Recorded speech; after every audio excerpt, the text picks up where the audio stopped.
Hello everyone, good morning. मैं चंद्रशेखर आपका अपना यूट्यूब चैनल वेदा कोचिंग सेंटर में आपका हार्दिक अभिनंदन करता हूं। दोस्तों, आज हम लोग बात करने वाले हैं क्लास 10th के आपका सत्ता की साझेदारी, जो कि आपका राजनीतिक विज्ञान का एक अध्याय है। और इसमें सत्ता की साझेदारी क्यों ज़रूरी है इसके बारे में बताया गया है। और इस चैप्टर से संबंधित हम 40 प्रश्न करने वाले हैं, जो कि काफ़ी महत्वपूर्ण है आपका परीक्षाओं के लिए। चलिए तो आज का सेशन शुरुआत करते हैं। और सबसे पहला क्वेश्चन है, श्रीलंका में ईसाई लोगों की प्रतिशत कितनी थी आपका। तो श्रीलंका में ईसाई लोग की प्रतिशत कितनी थी आपका, तो ये 7% था। कितना था आपका, 7%। आप लोग को बताए थे कि जो श्रीलंका है वो श्रीलंका क्या है, एक भारत का पड़ोसी देश है आपका। ठीक है, क्या आपका है, भारत का यानी पड़ोसी देश है आपका। और जो कि बताया है कि भारत जो है ना, भारत के किधर की आपका है, ये दक्षिण की ओर है। ठीक है, दक्षिण की ओर आपका कौन, श्रीलंका आपका। चलिए, और ये बताया था आपका कि श्रीलंका में जो है वो सबसे आबादी किसका ज़्यादा है आपका, तहसीलियों का आपका है। कितना यानी कितना परसेंट है आपका, तो यानी 74 वहाँ पे प्रतिशत है। चलिए, अब नेक्स्ट क्वेश्चन हम लोग देखते हैं। अगला क्वेश्चन आपका, श्रीलंका में अधिकतर तमिल भाषी लोग यानी कौन सा धर्म मानते थे। तो यहाँ पे अगर देखा जाए तो श्रीलंका में अधिकतर जो लोग थे तमिल भाषी लोग, वो कौन थे आपका, तो तमिल भाषी लोग जो थे आपका यानी हिंदू और मुस्लिम दोनों धर्म मानते थे। हिंदू और मुस्लिम दोनों धर्म मानते थे। ठीक है, तो तमिल और आपका जो था तमिल भाषी लोग आपका हिंदू और मुसलमान दोनों धर्म मानते थे। अगला नेक्स्ट क्वेश्चन है आपका कि बेल्जियम में 1950 से लेकर 1960 के दशक में किन दो भाषा बोलने वाले समूहों के बीच में तनाव बढ़ने लगी थी। तो किन दो समूहों के बीच में तनाव बढ़ने लगी थी आपका, तो इसका आंसर हो जाएगा आपका बी, यानी फ्रेंच और डच बोलने लोगों के बीच में क्या हो गया था, आपका तनाव बढ़ने लगा था आपका। ठीक है, अब हम लोग अगला क्वेश्चन देखते हैं। 4th नंबर आपका, श्रीलंका में सहेली भाषा को एकमात्र राजभाषा का दर्जा कब दिया गया। तो आप लोग को दोस्तों बताए थे आपका कि सहेली भाषा को कब दर्जा दिया गया था आपका, तो 1956। ठीक है, मतलब 1956 में आपका अन्य भाषाओं को दरकिनार करते हुए आपका श्रीलंका के सहेली सरकार ने या सहेलियों के द्वारा वहाँ बताया था कि वहाँ पे सहेलियों का ज़्यादा संख्या था आपका, और सहेली भाषा का एकमात्र राजभाषा घोषित किया गया था 1956 में। चलिए, अगला क्वेश्चन है आपका दोस्तों, यहाँ पे अगला क्वेश्चन है कि बेल्जियम की सीमा निम्नलिखित में से किस देशों से लगता है आपका। तो किन देशों के साथ लगता है आपका, तो हमने क्लास में डिस्कशन करा था, क्या करा था आपका, तो फ्रांस के साथ में आपका, नीदरलैंड के साथ में, फ्रांस, नीदरलैंड, जर्मनी और लग्जमबर्ग, मतलब 4 देशों के साथ में सीमा लगता है। किनका, आपका बेल्जियम का। ठीक है, और बेल्जियम की राजधानी कहाँ है आपका, ब्रुसेल्स में। कहाँ आपका है, ब्रुसेल्स है आपका, ब्रुसेल्स आपका किसकी राजधानी है आपका, बेल्जियम का। और यूरोपीय संघ का भी मुख्यालय कहाँ आपका है, तो यूरोपीय संघ का भी मुख्यालय कहाँ आपका, ब्रुसेल्स ही है। चलिए, अगला क्वेश्चन देखते हैं आपका कि बेल्जियम में 40% लोग वेलनिया क्षेत्र में रहते थे। तो बताइए वो कौन सा भाषा उपयोग करते थे। तो वो कौन सा भाषा बोलते थे आपका, तो ये फ्रेंच भाषा बोलते थे। कौन भाषा बोलते थे आपका, फ्रेंच भाषा बोलते थे। यानी आपका 40% वहाँ के जो यानी वेलनिया क्षेत्र में रहते थे। और आपको बताया था कि 59% लोग आपका यानी फ्लेमिश इलाका में रहते थे। कहाँ रहते थे आपका, फ्लेमिश इलाका में रहते थे आपका। और फ्रेंच यानी ये डच भाषा बोलते थे। कौन भाषा बोलते थे आपका, डच भाषा बोलते थे। ठीक है, चलिए, अगला क्वेश्चन है कि बेल्जियम किस महाद्वीप का देश है। तो बेल्जियम किस महाद्वीप का देश है दोस्तों आपका, तो ये यूरोप महाद्वीप का है। किस महाद्वीप का आपका, यूरोप महाद्वीप का देश है आपका। अगला क्वेश्चन हम लोग देखते हैं। अगला क्वेश्चन है, निम्नलिखित में से यूरोपीय संघ का मुख्यालय यानी कहाँ है। तो आप लोग को बताए थे कि यानी निम्नलिखित में से यूरोपीय संघ का मुख्यालय कहाँ आपका है, तो ब्रुसेल्स में है। कहाँ पे आपका, ब्रुसेल्स में। ठीक है, चलिए, अब नेक्स्ट क्वेश्चन हम लोग देखते हैं। 9th नंबर आपका, 9th नंबर है, निम्नलिखित में से कौन सी भाषा बोलने वाले समुदाय बौद्ध धर्म को मानते थे। तो निम्नलिखित में से कौन सा भाषा बोलने वाले बौद्ध धर्म मानते थे आपका, तो यहाँ पे फ्रेंच, डच, श्रीलंकाई, मूल तमिल के आपका, तो यहाँ पे नॉट हो जाएगा। ठीक है, NOT, नॉन आपका, क्योंकि सहेली भाषा जो बोलते थे आपका वो कौन सा धर्म बोलते थे आपका, कौन सा धर्म मानते थे, बौद्ध धर्म। ठीक है, तो यहाँ पे यानी सहेली के बारे में कोई भी जिक्र नहीं किया गया है, इसलिए यहाँ पे आंसर होगा डी यानी नॉट, इनमें से कोई नहीं। नेक्स्ट क्वेश्चन है दोस्तों आपका, श्रीलंका में निम्नलिखित में से किस जाति समूह का संख्या सबसे ज़्यादा था। तो श्रीलंका में सबसे ज़्यादा किसका यानी संख्या था आपका, तो आपको बताएं कि सहेलियों का था आपका। ठीक है, सहेलियों का कितना था आपका, 74% था। फिर आपको बताया था कि 18% आपका क्या था, तमिल था। और तमिलों को फिर दो भागों में बांटा गया था। एक को कहा गया आपका श्रीलंकाई मूल तमिल, श्रीलंकाई मूल तमिल कहा गया था, ठीक है। मूल तमिल आपका मूल तमिल जिसका आपका 13% था। और एक बताया था आपका 5% जो लोग थे आपका वो भारतीय तमिल थे। क्या थे आपका, भारतीय तमिल थे। मतलब यहाँ से क्या हुआ था, जब भारत औपनिवेशिक काल जब रहा था अंग्रेजों का, तो यहाँ से कई प्रकार या कई मजदूरों को यहाँ से लेकर करके आपका श्रीलंका में ही बसा दिया गया। तो उनसे जो वंशज जो हैं आपका, उन्हीं को कहा गया है भारतीय मूल के तमिल, ठीक है। आई होप आपको समझ में आ गया है। चलिए अगला क्वेश्चन हम लोग देखते हैं। बेल्जियम में कितने प्रतिशत लोग जर्मन भाषा बोलते हैं।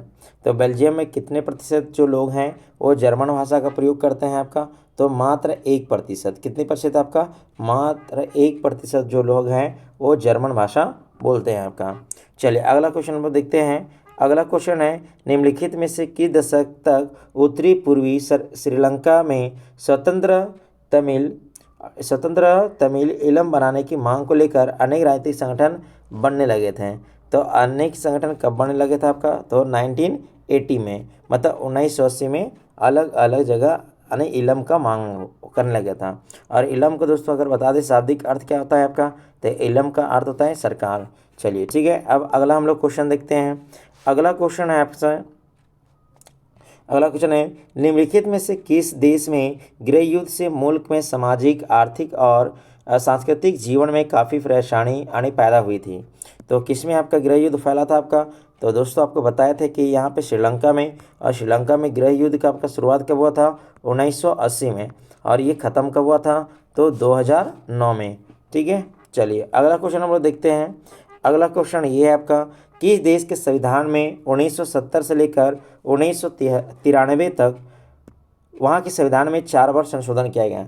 तो किसके संविधान में संशोधन किया गया था, तो ये बेल्जियम के संविधान में संशोधन किया गया था। कितना बार आपका, तो 4 बार। 1970 से 1993 के बीच में अगर देखा जाए तो कितने बार संशोधन किया गया था, 4 बार किया गया था, ठीक है दोस्तों। चलिए अगला प्रश्न हम लोग देखते हैं। सामुदायिक सरकार चुनने के लिए बेल्जियम में किन भाषा वाले लोगों का अधिकार दिया गया है। तो किन भाषा लोगों का अधिकार दिया गया आपका है, तो यहाँ पे जो दिया गया है आपका भाषा का जो अधिकार दिया गया है वो आपका यहाँ पे जर्मन, डच, फ्रेंच। तो यहाँ पे हमको तीनों हो जाएगा, ठीक है। डच का भी अलग चुनने का है, फ्रेंच का भी अलग चुनने का, डच और फ्रेंच और आपका जर्मन का, तीनों का अलग अलग आप सामुदायिक सरकार चुन सकते हैं आपका। तो यहाँ पे ऑप्शन हो जाएगा आपका डी, ठीक है। अब सामुदायिक सरकार क्या होता है आपका, तो जब किसी एक भाषा, ठीक है, बताए थे आपको, जब किसी एक भाषा बोलने वाले लोगों के द्वारा यानी सरकार का गठन क्या आता है, क्या कहता है आपका, सरकार का जब गठन किया जाता है तो उससे हम लोग कहते हैं कि आपका सामुदायिक सरकार कहते हैं। चलिए अगला क्वेश्चन हम लोग देखते हैं। अगला क्वेश्चन आपका है, सामुदायिक सरकार को किन फैसला में विचार करने का अधिकार दिया गया है। तो सामुदायिक जो सरकार है उनको किन आपका फैसला पर विचार करने का अधिकार दिया गया है, तो वो सांस्कृतिक हो, शिक्षा हो और फिर भाषा, मतलब इसमें तीनों पर अधिकार दिया गया। किसका, आपका सामुदायिक सरकार। सामुदायिक सरकार कहाँ पर जाता है आपका, तो बेल्जियम में। कहाँ पे आपका, बेल्जियम में पाया जाता है सामुदायिक सरकार। चलिए अगला क्वेश्चन है दोस्तों, जैसे मैंने ऊपर चर्चा किया था आपका कि श्रीलंका में गृह युद्ध की अनेक कब समाप्त हुआ था। तो गृह युद्ध के कब समाप्त हुआ था वहाँ पे, तो 2009 में। आपको बताया था कि शुरुआत में कब हुआ था आपका, 1980 में था, और 2009 में क्या हो गया था आपका, अनेक खत्म हो गया था। चलिए अगला क्वेश्चन हम देखते हैं कि बेल्जियम में तीसरी स्तर के सरकार के रूप में काम करती है। तो बेल्जियम में जो तीसरी स्तर की जो सरकार है उसे किस रूप में जाना जाता है आपका, तो उसको सामुदायिक सरकार कहा जाता है। क्या कहता है आपका, सामुदायिक सरकार कहा जाता है। चलिए अगला क्वेश्चन हम लोग देखते हैं। बेल्जियम की राजधानी ब्रुसेल्स में फ्रेंच और डच, यहाँ पे देख लीजिएगा, फ्रेंच पहले यहाँ पे कौन सा है आपका, फ्रेंच है, कौन सा आपका फ्रेंच है, और उसके बाद डच है। तो बेल्जियम की राजधानी ब्रुसेल्स में फ्रेंच और डच भाषा बोलने वाले की संख्या क्रमशः यानी प्रतिशत क्या है, तो आपको बताया था वहाँ दोस्तों आपका कि बेल्जियम की राजधानी कहाँ है आपका, ब्रुसेल्स है आपका। तो वहाँ 80% जो लोग हैं ना वो फ्रेंच भाषा बोलते हैं। कौन भाषा बोलते हैं आपका, फ्रेंच बोलते हैं, ठीक है, फ्रेंच भाषा बोलते हैं आपका। और जबकि जो ये है आपका 20% वो कौन सा भाषा बोलते हैं आपका, डच भाषा बोलते हैं, ठीक है, डच भाषा बोलते हैं। चलिए अगला हम लोग क्वेश्चन देखते हैं। श्रीलंका में सिहली कितनी प्रतिशत थी, तो सिहलियों की संख्या अगर बात करें वहाँ पे, कहाँ पे आपका श्रीलंका में, तो आपका 74% था। कितना था आपका 74% था। और आपको बताया था कि क्या कि यानी वहाँ पे 1956 में क्या हुआ था, तो 1956 में सिली भाषा को ही एक राजभाषा मात्र घोषित किया गया था। बाकी भाषाओं को दरकिनार कर दिया गया था, उनको घोषित नहीं किया गया था। और ये भी बताया था आपका कि सहेली भाषा बोलने वाले को उनको यानी सरकारी नौकरियों में आरक्षण दिया जाता था। ठीक है, चलिए और क्या बताया था आपका, तो यानी अधिकतर जो सिली भाषा बोलते थे, सिली भाषा बोलते थे वो कौन धर्म मानते थे आपका, बौद्ध धर्म मानते थे। कौन धर्म मानते थे, बौद्ध धर्म। चलिए अगला क्वेश्चन में देखते हैं आपका। अगला क्वेश्चन है निम्नलिखित में से श्रीलंका एक यानी कैसा देश है, तो यानी कैसा देश है आपका, एक यानी द्वीपीय देश है। कैसा देश है आपका, एक द्वीपीय देश है। अब द्वीप और प्रायद्वीप क्या होता है, तो प्रायद्वीप क्या होता है आपका कि मान लीजिए कि ये 3 साइड से आपका भूमि है आपका, ठीक है, ये आप सॉरी यानी 3 ओर से आपका क्या है, जल से घिरा हुआ है आपका। जैसे अगर मान लीजिए आपका भारत, तो भारत के जो पूर्वी तट है वो भी आपका बंगाल खाड़ी से आपका, पश्चिमी तट कौन है आपका यानी अरब सागर से, दक्षिणी तट है आपको कौन सा आपका अगर देखा जाए दक्षिण में तो यानी हिंद महासागर है। और ऊपर की ओर कैसा आपका है, तो ऊपर की ओर आपका स्थल से है। तो वैसा भूमि जो 3 ओर क्या हो यानी जल से घिरा हो, 3 ओर क्या हो, जल से घिरा हो, और एक ओर स्थल से घिरा हो, उसे हम लोग क्या कहते हैं, प्रायद्वीप कहते हैं। क्या कहते हैं आपका, प्रायद्वीप कहते हैं। ठीक है दोस्तों, अब यहाँ पे देखिए अगर आपसे बोलेगा कि द्वीप किसे कहते हैं, तो वैसा भूभाग जो चारों ओर क्या हो यानी जल से घिरा हो, चारों ओर क्या हो यानी जल से घिरा हो, चारों ओर क्या हो आपका जल से घिरा, तो उसे हम लोग क्या कहते हैं आपका, तो उसे हम लोग द्वीप कहते हैं। तो श्रीलंका भी क्या है आपका, एक द्वीपीय देश है। ठीक है, चलिए अगला क्वेश्चन हम लोग देखते हैं। 22 नंबर है आपका, सत्ता की साझेदारी को लोकतंत्र का यानी क्या कहा गया है, तो यानी सत्ता के जो साझेदारी है उसे आत्मा कहा गया है। क्या कहा गया आपका, आत्मा कहा गया। तो यहाँ पे ये हो जाएगा सही। चलिए अगला क्वेश्चन है आपका, न्यायपालिका की नियुक्ति कौन करता है, तो न्यायपालिका की जो नियुक्ति है वो कौन करता है आपका, कार्यपालिका करता है। ठीक है, और आपको बताया था दोस्तों आपका कि न्यायपालिका जो होता है, न्यायपालिका आपका 3 प्रकार का होता है। न्यायपालिका कितना प्रकार का होता है आपका, 3 प्रकार का। सबसे पहले आपका एक सुप्रीम कोर्ट होता है, दूसरा में हाई कोर्ट होता है, और तीसरा में आपका डिस्ट्रिक्ट कोर्ट होता है। ठीक है, तो यहाँ के ये जो दोनों सुप्रीम कोर्ट और जो हाई कोर्ट है उसके न्यायाधीशों की नियुक्ति जो है वो राष्ट्रपति करते हैं। कौन करते हैं आपका, राष्ट्रपति करते हैं। ठीक है, और जबकि जो डिस्ट्रिक्ट कोर्ट का आपका जो न्यायाधीश होते हैं उसका नियुक्ति कौन करते हैं आपका, राज्यपाल करते हैं। कौन करते हैं आपका, राज्यपाल करते हैं। ठीक है, चलिए अगला क्वेश्चन हम लोग देखते हैं, यानी क्षैतिज वितरण के अंतर्गत शासन में कौन सा अंग आते हैं, कौन कौन से अंग आते हैं आपका, तो क्षैतिज वितरण के अंतर्गत कौन कौन से आते हैं आपका, तो यहाँ पे कार्यपालिका भी आता है, विधायिका भी आता है, और न्यायपालिका भी आता है। मतलब इसका जो सही आंसर होने वाला है ऑप्शन डी होगा, इनमें से सभी। अगर दोस्तों एक बार आपको जानकारी के लिए बता देते हैं आपका कि कार्यपालिका किसे कहते हैं आपका, तो कार्यपालिका क्या करता है, कानून को लागू करने का काम करता है। लागू करने का काम कौन करता है आपका, कार्यपालिका। ठीक है, और कानून को अगर देखा जाए, कानून को बनाने का कार्य, ठीक है, कानून को बनाने का जो कार्य करता है वो कौन करता है, तो विधायिका करता है। कौन करता है आपका, विधायिका करता है। ठीक है, विधायिका करता है आपका। उसके बाद अगर देखा जाए यहाँ पे विधायिका ये हो गया कार्यपालिका। अब आइए न्यायपालिका। ठीक है, न्यायपालिका, तो न्यायपालिका क्या करता है कि जब कोई कानून का जब उल्लंघन होता है, जब कोई कानून का क्या करता है आपका उल्लंघन, जब कोई व्यक्ति करता है या कोई संस्थान के द्वारा उल्लंघन कहता है, तो सजा देने का या दंड देने का वो जो कार्य है वो किसका है, न्यायपालिका का कार्य है। ठीक है, चलिए आई होप समझ गए होंगे। चलिए निम्नलिखित में से निम्नलिखित में से शासन का कौन सा अंग कानून बनाने का काम करता है। दोस्तों अभी जैसे हम अपने ऊपर ही बताया था आपका कि कानून बनाने के जो कार्य करता है वो कौन करता है आपका, विधायिका करता है। ठीक है, और विधायिका के अंतर्गत ही आता है कौन, आपका संसद। ठीक है, और संसद के 2 सदन होते हैं आपका, लोकसभा और आपका राज्यसभा। ठीक है, चलिए अगला क्वेश्चन है आपका, निम्नलिखित में से शासन का कौन सा अंग कानून को लागू करता है। तो अभी हमने चर्चा करा था ऊपर क्वेश्चन में आपका कि कानून को लागू करने का कार्य कौन करता है आपका, कार्यपालिका करता है। मतलब अगर हमारे इंडिया में अगर कोई कानून बनता है और वो कानून तभी कहलाएगा जब उस पर राष्ट्रपति जब हस्ताक्षर कराएंगे, तभी वो कानून क्या होगा आपका, पास होगा। अगर राष्ट्रपति अगर हस्ताक्षर नहीं करते हैं तो वो कानून मान्य नहीं होगा। चलिए अगला क्वेश्चन है आपका कि सरकार के विभिन्न स्तरों पर सत्ता का बंटवारा क्या कहलाता है।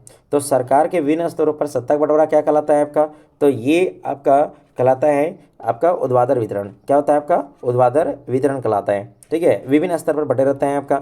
जैसे अगर देखा जाए तो केंद्र सरकार होता है, फिर उसके बाद नीचे राज्य सरकार होता है, फिर उसके बाद स्थानीय सरकार होता है। ठीक है, चलिए अगला क्वेश्चन हम लोग देखते हैं कि लेबनान की राजधानी कहाँ था या कहाँ है। ठीक है, लेबनान की राजधानी कहाँ है आपका, तो ये कहाँ है दोस्तों, आपका बैरूत में है। कहाँ आपको, बैरूत में। और बैरूत की बताया था कहानी आप लोग को लेबनान की राजधानी यानी लेबनान के बारे में कि वहाँ पे एक खलील नाम का लड़का था आपका, जो काफ़ी ज़्यादा उलझन में पड़ जाता है क्योंकि उसके माता पिता क्या होते हैं, दो अलग अलग अन्य समुदाय से रहते हैं आपका।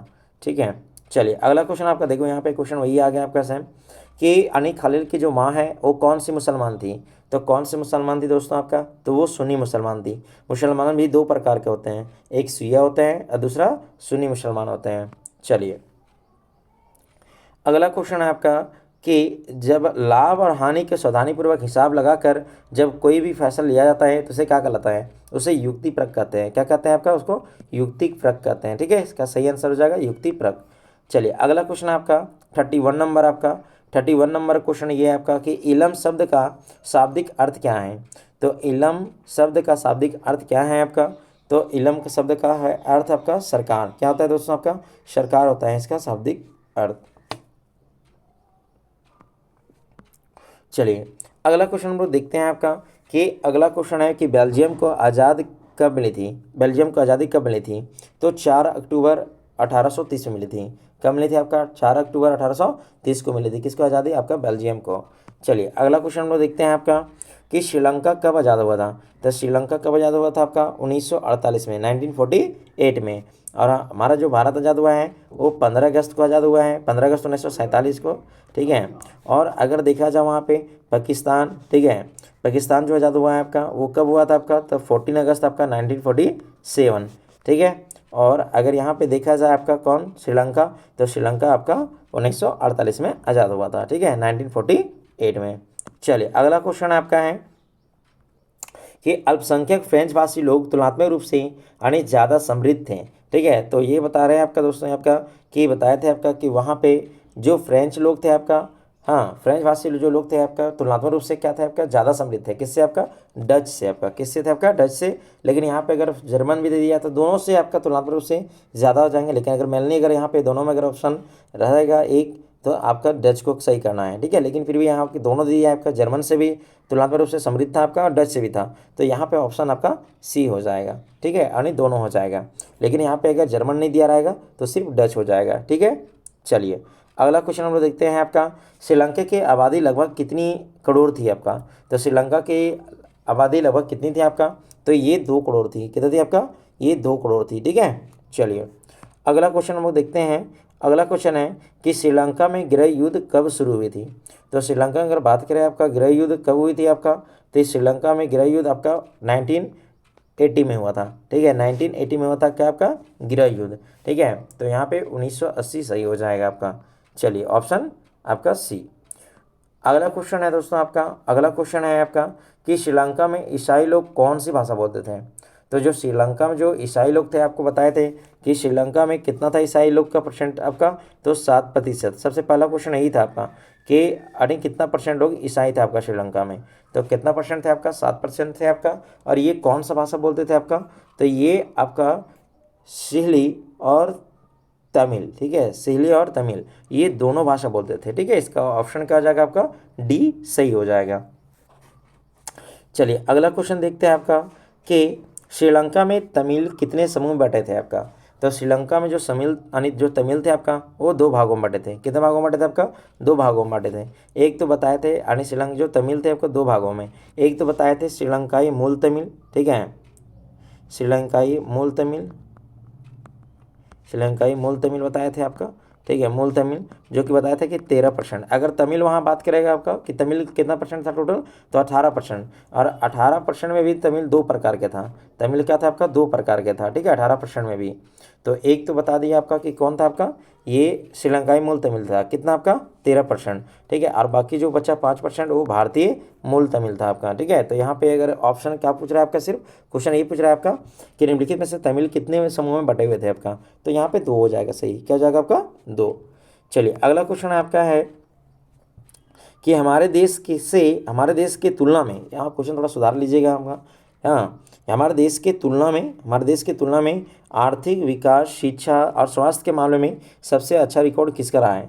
तो किसका रहा है आपका है, तो श्रीलंका का रहा है दोस्तों। ठीक है, अगला क्वेश्चन आपका है अगला क्वेश्चन है सत्ता की साझेदारी जरूरी क्यों है।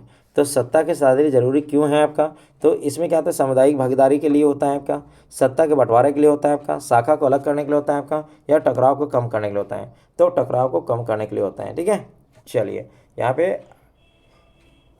इसका ऑप्शन क्या हो जाएगा, आपका डी हो जाएगा। ठीक है, अगर कहीं कहीं आपका ये भी लिखा रहेगा कि सत्ता के बंटवारे के लिए होता है, सत्ता का जरूरी, ठीक है, तो ये टकराव को भी कम करता है आपका। तो यहाँ पे ए और डी और बी दोनों सही हो सकता है। मे भी अगर आप दोनों में से अगर एक करते हैं तो दोनों सही हो जाएगा आपका। ठीक है, चलिए धन्यवाद। आज के लिए 40 क्वेश्चन इतना ही है आपका।